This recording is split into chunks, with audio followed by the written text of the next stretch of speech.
Bienvenue à ce 8e cours sur les amendements et les engrais. Donc, aujourd'hui, dans le club de jardinage français LSQ, on va parler des amendements et des engrais. On va voir qu'est-ce que c'est, quels sont leurs avantages et leurs limites, puis on va voir quelques détails sur leur utilisation. Et ensuite, après la pause, on va voir quelques fiches de culture sur, en gros, la famille des choux. Et puis, par la suite, on va voir qu'est-ce qu'on fait au jardin cette semaine. Les amendements. En gros, les amendements et les engrais, en général, ce sont des ajouts que l'on fait et qui aident à avoir une meilleure récolte et nourrir nos plantes. Cependant, il y a une différence entre les deux. Donc, les amendements, ce sont eux qui améliorent la structure du sol et nourrissent la vie du sol, lui donnent un support.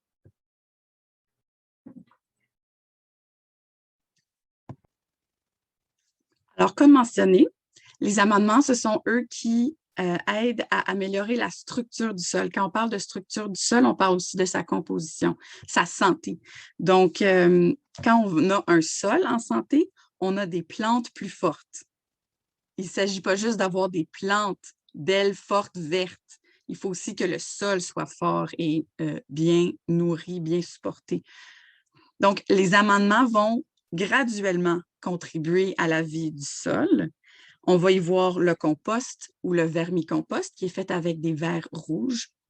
Ou on va y voir, par exemple, du fumier. Donc, ça va être des excréments d'animaux.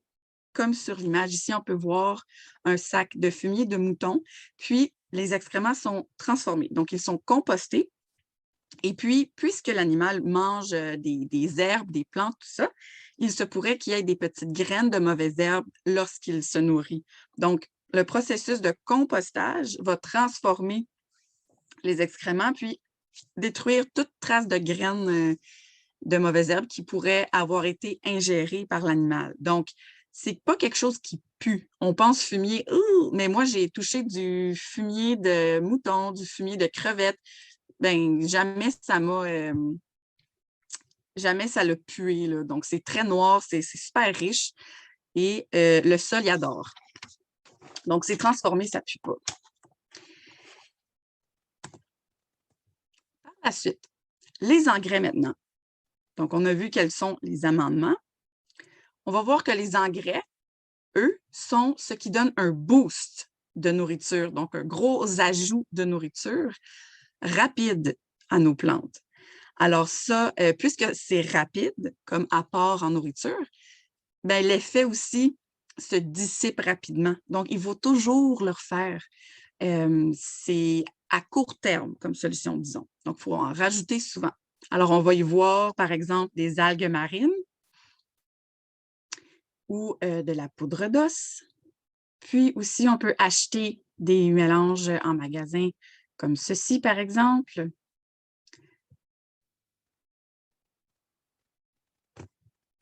Donc, est-ce qu'il y en a un qui est meilleur que l'autre si vous voulez avoir un jardin productif et en santé? Les deux ayant des rôles importants mais différents, on a des recommandations à vous faire. Alors, on se rappelle qu'il est toujours mieux de nourrir le sol, lui donner les meilleures chances possibles, tous les nutriments qu'il a besoin, mais aussi travailler à sa structure. Donc, c'est préférable d'utiliser les amendements en premier. Puis aussi, c'est ça ce qui va aider la vie du sol. On veut vraiment se concentrer sur le sol. Alors, on ne veut pas juste nourrir la plante, mais on veut nourrir tout le sol et surtout assurer une santé à long terme du sol. Puis, les amendements agissent lentement, donc c'est graduel, contrairement aux engrais qui agissent rapidement. Puisque c'est graduel, ils sont lents à être utilisés par les plantes. Leurs avantages sont au sol à long terme. Puis, vous pouvez utiliser, par exemple, des amendements à l'automne, au début de la saison. Donc, quand je dis à l'automne, c'est l'automne avant qu'on ferme le jardin. Puis là, quand la saison recommence, au début de la saison, on peut en utiliser.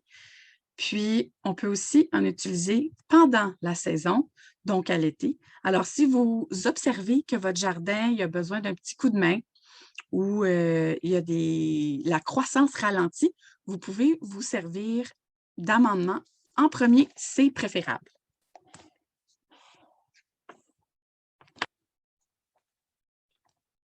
Bon, je suis encore rendue ici. Alors, les engrais sont ceux qu'on utilise au besoin. Puis, on l'utilise pour un petit coup de pouce quand on sent que le jardin, les plantes, ils ont de la misère.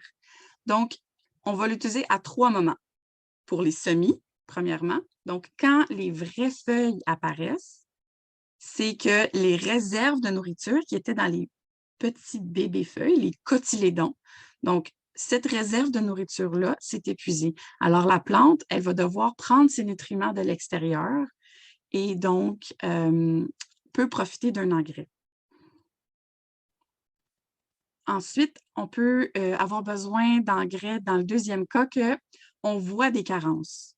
Les feuilles nous parlent. Donc, on peut voir par les feuilles de nos légumes, de nos plantes, qu'il manque un petit peu de nutriments ici et là. Puis, plus tard aujourd'hui, on va voir exactement ça a l'air de quoi des carences.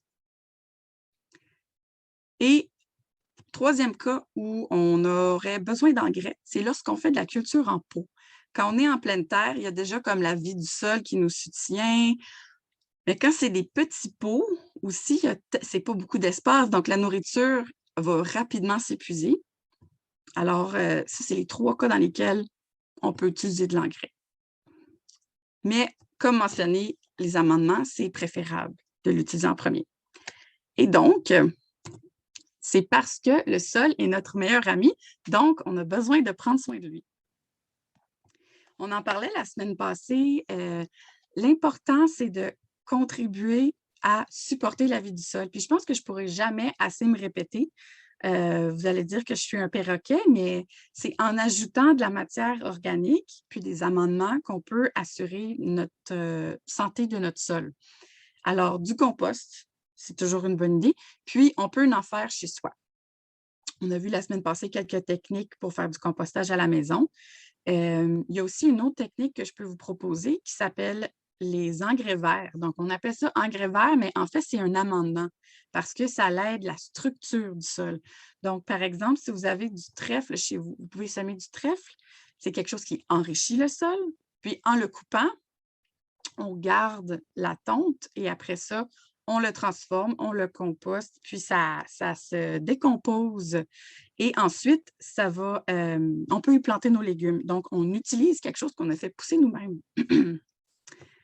Ça, c'est la technique des engrais verts. Si vous avez d'autres questions par rapport à cela, vous pouvez nous envoyer un courriel.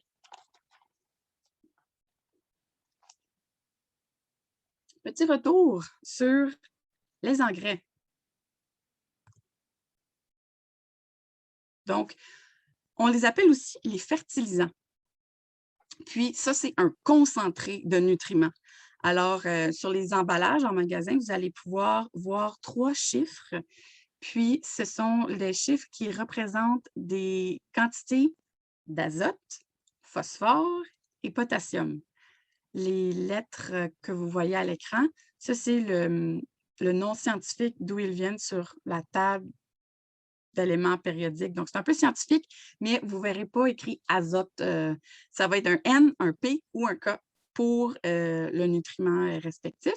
Et puis, ce sont des éléments essentiels à la plante.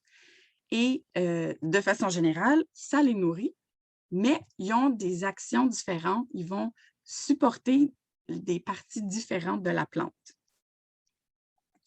Comme vous pouvez voir ici, sous le N, on voit des feuilles très vertes. Donc, l'azote, ça va nourrir les feuilles de nos plantes.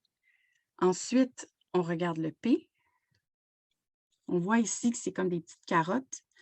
Le phosphore va aider à la santé des racines de nos plantes. Et puis ensuite, le potassium, c'est K. Donc, on va penser aux fleurs et aux fruits de nos légumes. Alors, si vous voyez qu'il y a des petits besoins ici et là, « Ah, mes fruits ne sont pas gros » ou « Il me semble que mes feuilles ne sont pas très vertes ou ne sont pas très en santé », vous allez savoir où regarder puis quoi améliorer. Et donc, quand vous achetez un engrais au magasin, il va y avoir des chiffres qui vont dire exactement la quantité de N ou la quantité de P ou de K. Puis, ça va être à vous de viser exactement quelle quantité vous avez besoin. Par exemple, vous voyez que les feuilles sont en souffrance, peut-être prendre un engrais avec plus d'azote. Donc, à considérer. Et puis, très important, quelques recommandations et précautions. Alors, toujours utiliser en petite quantité, puis déposer en surface parce que ça peut brûler la plante. Donc, on essaie de jamais placer notre engrais en contact avec la tige ou les racines parce qu'on ne veut surtout pas la blesser, notre plante.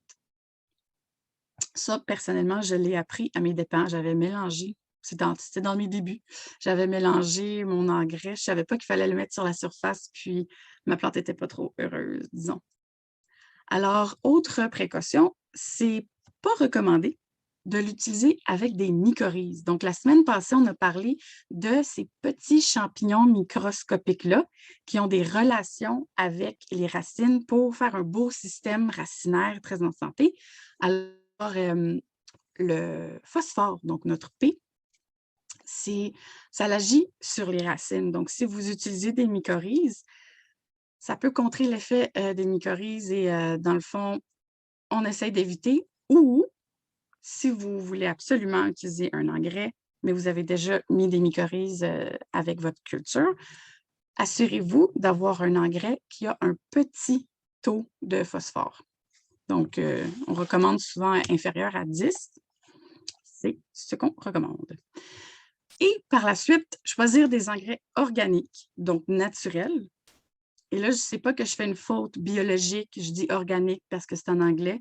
Souvent, on entend organique à tort et à travers, mais vraiment, ça va sur le paquet, vous allez voir engrais organique. Puis ça veut dire que ce n'est donc pas chimique parce que, bon, les engrais chimiques nuisent à la santé de l'environnement et aussi du sol. Donc, on veut éviter ça. Et donc, quelques exemples d'engrais organiques. On va voir les algues liquides, l'émulsion de poisson, qui est un mélange de poissons. Et on a plus de détails sur leur utilisation dans le Trello. Je vais vous laisser aller investiguer cela. Puis si vous avez des questions, contactez-nous.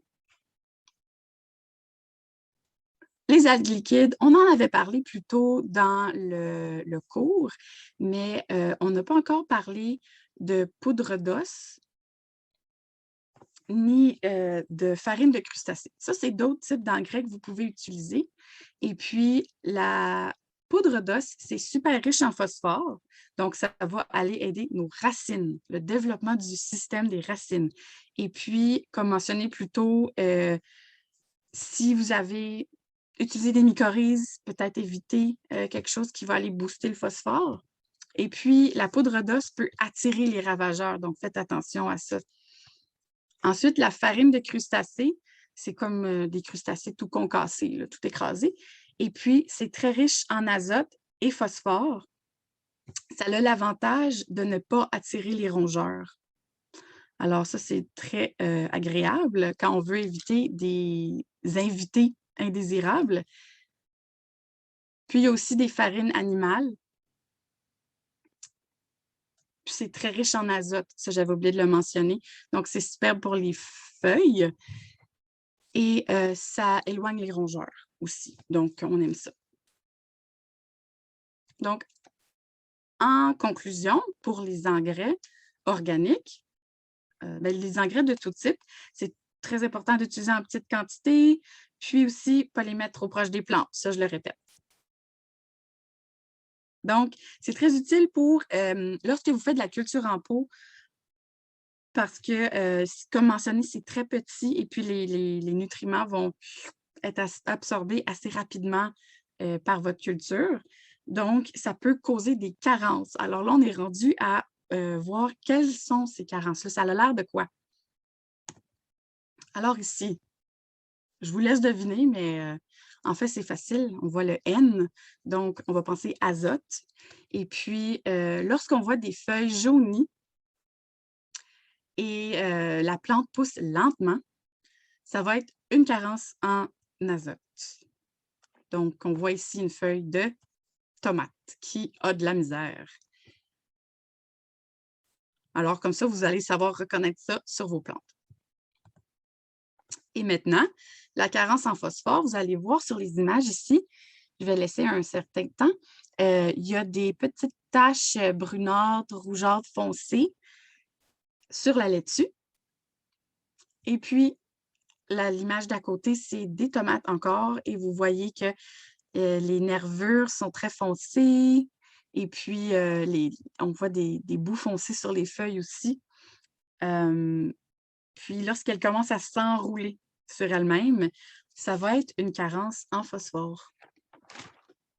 Donc, ça manque de phosphore, il faudrait en ajouter.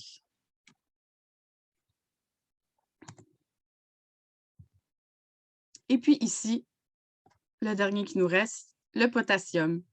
Quand il manque de potassium à notre plante, on va la voir jaunir sur les côtés, sur les extrémités, le bout des feuilles. Et puis, il pourrait y avoir des taches grises, oranges qui apparaissent. Ça, c'est quand il manque de potassium. Et on se rappelle, si on manque de potassium, ben, après ça, c'est nos fruits qui vont souffrir. Ils vont peut-être avoir de la difficulté à pousser. Donc, c'est dommage pour les délicieuses tomates. Alors, si vous voyez des taches sur vos feuilles de tomates, ou même tout type de légumes, là, ça va être des taches et ça jaunit sur les côtés. Puis même que les feuilles tombent. Alors ça veut dire qu'il manque de potassium. Et vous pouvez agir là-dessus avec des engrais. Puis, comme mentionné, les proportions sont écrites sur une combinaison à 3 chiffres sur le sac. C'est toujours la même ordre, hein? C'est toujours NPK.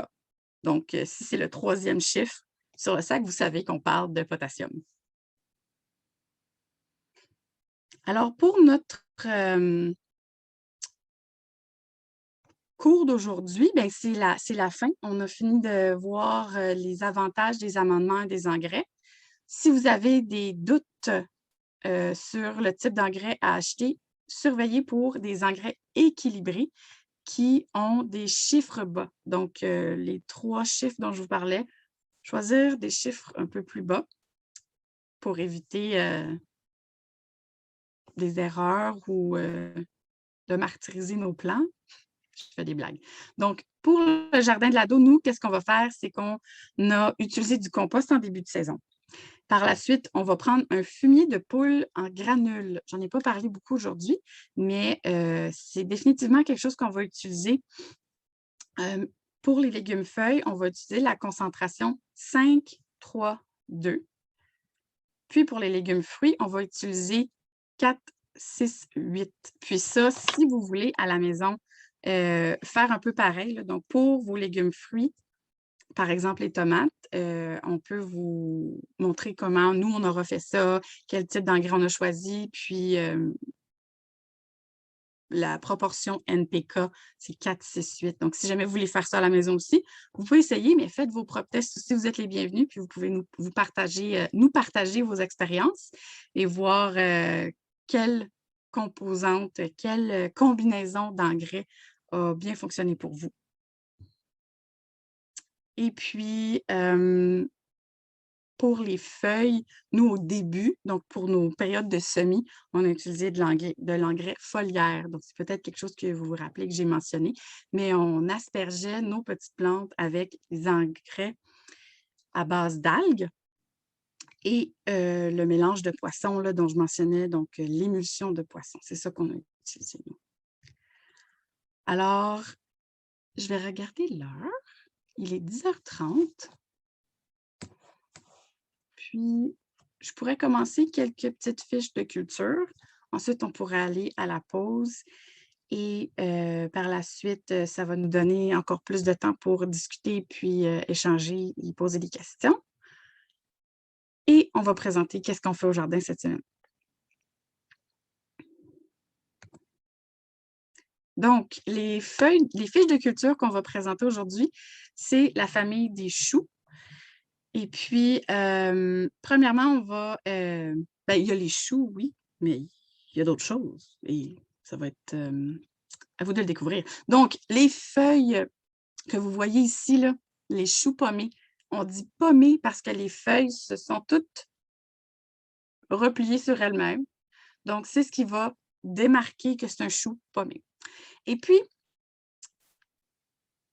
les choux de Bruxelles et les choux raves, ils ont les mêmes besoins. Sensiblement, c'est les mêmes détails, mais il y a quelques petites spécificités, donc on les a tous regroupés ensemble. Alors, pour ceux et celles qui veulent cultiver le chou pommé ou le chou de Bruxelles ou le chou rave, eh bien, voici. Alors, comment semer? Eh bien, c'est selon le mode de culture, les dates de semis intérieurs vont varier. Alors, si vous le partez en début mai, vous allez avoir besoin d'une toile anti-insectes une fois que vous allez la porter au jardin parce que, pardon, je me suis trompée. Je me suis trompée dans mes notes. Je vais juste reculer un petit peu. Donc, ce que je voulais dire, si vous partez vos semis intérieurs à la mi-mars, là, vous allez les sortir au jardin au début mai et vous aurez besoin d'une toile anti-insectes parce que au début mai, lorsque vous les transplantez, il y a beaucoup, beaucoup de mouches du chou qui vont arriver. Ça va être le temps de son cycle de vie. Elle va pondre des œufs dans vos choux, puis elle va grignoter votre chou. Donc, c'est préférable de utiliser une toile anti-insectes. Puis, si vous voulez attendre que la mouche du chou fasse ses œufs, elle s'amuse et qu'elle parte, quand elle a fini son cycle de vie, ça serait plutôt d'attendre à la mi-juin. Donc, pour ceux qui veulent des choux, je sais que certains d'entre vous aviez pris des choux de Bruxelles de l'ado, eh bien, Rana en avait parti et puis vous pouvez attendre à la mi-juin là, pour sortir ça dehors et éviter que ça se fasse bouffer. Mais si vous voulez le mettre dehors tout de suite, vous pouvez utiliser une toile anti-insectes. Puis, il y a aussi la possibilité pour le chou pommé, d'attendre plutôt vers le 10 juillet. Puis ça va vous faire des choux d'hiver. Donc, ils vont être récoltés vers l'automne. Et puis, vous évitez complètement les vilaines mouches. Donc, la germination des choux, c'est 2 à 7 jours. Donc, c'est quand même rapide. Et puis, lorsque c'est le temps de planter, vous le couvrez jusqu'au cotylédon. Donc, on se rappelle, le cotylédon, c'est le bébé feuille, c'est tout rond souvent. Donc, ça va être de planter jusque-là. On veut enterrer une certaine partie de la tige. Et puis, pour son espacement, donc, on va placer les choux de Bruxelles. Eux, ils ont besoin de beaucoup d'espace, plus que les autres choux. Donc, vous pouvez consulter la fiche Trello pour leur espacement sur une planche de 75 cm. Et puis, la durée de vie des semences, c'est 4 à 5 ans. Pour plusieurs choux, c'est comme ça. Donc, ensuite, ses besoins, les choux que vous voyez à l'écran en ce moment, ça aime le soleil. Ça a besoin de beaucoup d'eau. Il ne faut jamais que ça manque d'eau, en fait. Il faut s'assurer d'un arrosage constant. Et ça a quand même besoin de beaucoup de nourriture. C'est un peu gourmand, mais éviter les excès d'azote. Donc, on essaye de choisir des engrais avec un N plus petit. Et puis, pour les gels et les canicules, le chou de Bruxelles résiste à moins 15 degrés Celsius et même que le goût s'améliore après les premières fois que ça gèle, mais le chou pommé d'hiver, lui, c'est moins 10 degrés Celsius. Donc, il y en a des plus solides que d'autres. Et puis, par rapport à la chaleur, ils réagissent mal à la chaleur. Alors, assurer une humidité constante. C'est pour ça que je parlais tantôt de l'eau. Il ne faut jamais que ça manque d'eau. Et puis, si vous voyez que vos choux se fendillent, ça veut dire que c'est un excès d'azote, donc calmez-vous sur les engrais.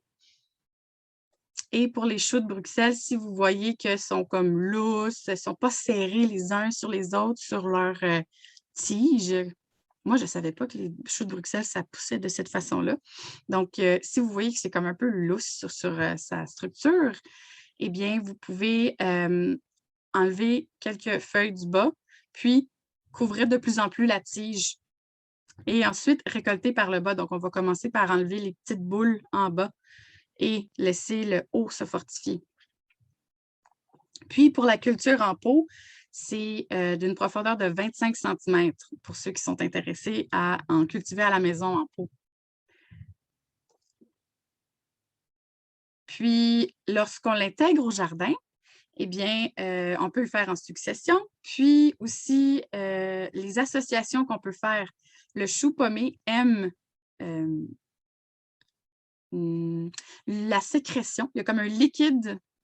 Il y a une sécrétion qui s'appelle la saponine, qui sort des racines des épinards. Il y a certaines plantes qui n'aiment vraiment pas ça, mais le chou pommé, il aime ça. Donc, c'est des bons compagnons au jardin. Le chou pommé et les épinards. Puis maintenant, on va parler du chou frisé, donc le kale. Et donc, comme pour les autres choux, si vous voulez le partir en semi-intérieur, ça va être à la mi-mars. Donc, ça, c'est déjà passé.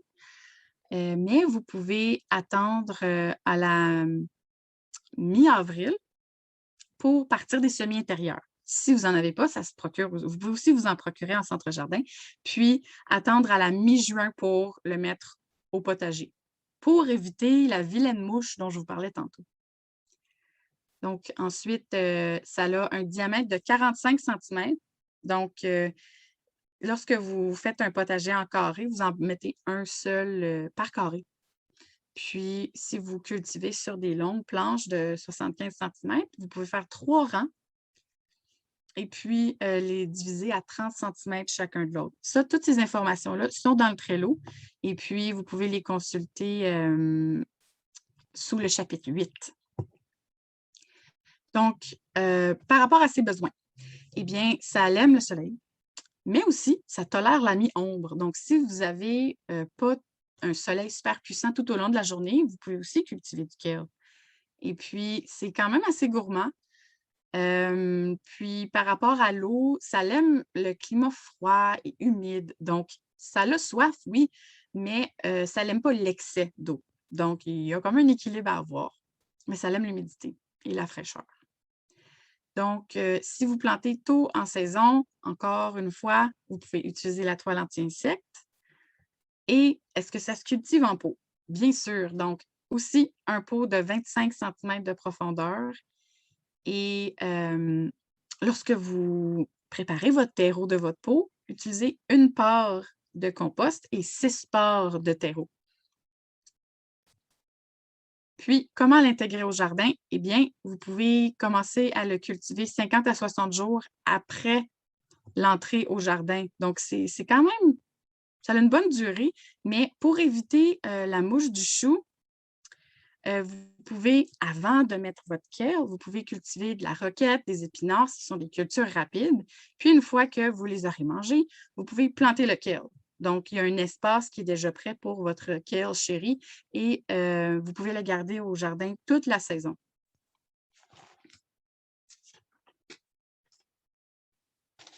Maintenant, on est rendu au brocoli et chou-fleur. Donc, on les présente ensemble parce que leur culture se ressemble. Et donc, comment semer? On fait des semis intérieurs entre mars et mai. Donc, si c'est quelque chose qui vous intéresse, vous avez toujours le temps d'en faire. Puisqu'on est à la 4e semaine de mai, ça commence à être un petit peu limite. Et donc, prévoyez 5 ou 6 semaines entre la période de semis puis la période de transplant dehors. Et la germination est assez rapide, 2 à 4 jours. Et par rapport à leur espacement, ça a aussi besoin d'un grand espace de 45 cm. Donc, pour le brocoli et le chou-fleur aussi, c'est un plant par carré de 30 cm par 30 cm. Et si vous le faites en pleine terre, vous pouvez faire 2 rangs, mais assurez-vous de garder 45 centimètres entre vos plants parce que peut-être quand vous le mettez au jardin, c'est petit, mais ça va s'étendre. Donc, pensez-y bien. Et puis, par rapport à ses besoins, ça l'aime le soleil, mais ça peut tolérer un peu d'ombre. Et la nourriture, c'est moyennement gourmand. Puis ça a besoin d'au moins une fois par mois de l'engrais entre mai et septembre. Puis, ses besoins en eau, c'est moyennement assoiffé. Puis, pour le chou-fleur, on veut éviter de fendre le légume que ça va créer. Donc, assurez-vous d'avoir une humidité constante. Donc, il faut penser à nos types d'arrosage, puis aussi où est-ce qu'on va le mettre. Est-ce qu'il va toujours être constamment en train de se faire cuire par le soleil et la chaleur? Donc, sachant ses besoins en humidité, on peut savoir où placer notre chou-fleur et quel genre d'énergie on va déployer à arroser ça. Donc, ça aime le climat frais et ça aime être planté, par exemple, début juillet. Puis, pour nous, la région de Gatineau, c'est à partir du 10 juillet, c'est comme une date préférable ou idéale parce que les journées deviennent plus fraîches et plus courtes. Donc, notre chou-fleur est content. Et puis, les 2, le brocoli et le chou-fleur, peuvent fleurir prématurément, donc d'avance, si il vit 3 chocs. Donc, que ce soit le gel tôt dans la saison ou s'il y a trop chaud ou s'il manque d'eau. Alors ça, c'est vraiment les 3 choses à surveiller pour éviter que votre chou-fleur parte en fleurs ou votre brocoli. Puis, le brocoli et le chou-fleur, est-ce que ça se fait en pot? Oui. Donc, encore une fois, comme tout ce qu'on a présenté aujourd'hui, c'est un pot de 25 centimètres de profondeur. Et puis, comment est-ce qu'on l'intègre au jardin? Eh bien, vous pouvez faire des successions. Donc, vous pouvez en faire plusieurs fois durant la saison. Juste pensez à vos dates parce que ça arrive à maturité en 50 à 80 jours. Vous pouvez aussi, en fait, le scénario idéal pour le brocoli ou le chou-fleur serait attendre la fin du cycle de vie de cette vilaine mouche dont j'arrête pas de parler aujourd'hui, en commençant par planter de la laitue ou de la roquette ou du pak choy pour ceux qui aiment ça. Donc, vous pouvez cultiver ça avant, puis une fois que ça c'est récolté, vous pouvez mettre votre brocoli dans votre pot ou en terre. Et puis, les associations. Je n'en ai pas parlé beaucoup aujourd'hui, là, mais les brocolis et choux-fleurs profitent de la présence des tomates, du céleri et des poireaux parce que ça permet d'éloigner les ravageurs. Et puis, ces 2 légumes-là vont être très heureux et productifs avec la bêta-carde et les betteraves. Ce sont des bons amis.